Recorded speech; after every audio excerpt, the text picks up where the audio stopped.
अस्सलाम वालेकुम नाज़रीन, दादू खां सरवर जलाल सोलंकी जी ख़बर ॾींदा हलूं। जोईअ जे ॻोठ कुरैशीअ जे बोरिंग में फुटीअ जो चूंडो कंदड़ मथां ज़हरीलीअ माखीअ जो हमिलो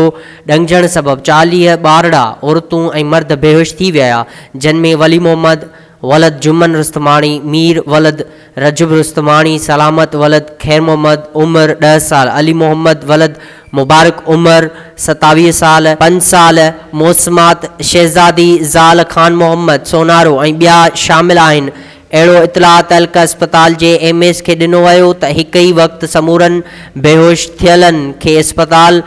नथो आणे सघिजे, जंहिं करे डॉक्टरनि जी टीम मोकिली वञे, जंहिं बाद डॉक्टरनि जी टीम ॻोठ पहुची ज़हरीली माखीअ जे ॾंगजण सबबि बेहोश थियलनि जो इलाज शुरू कयो। तहलके अस्पताल जोईअ जे MS ज़ुबैर पंवर टीम में शामिल डॉक्टर ख़ादिम खोसो, डॉक्टर ज़ुल्फ़कार खोसो मुताबिक़ समूरनि माखीअ जे मख जे ॾंग में मुतासिरनि जी हालत ख़तरे खां ॿाहिरि आहे।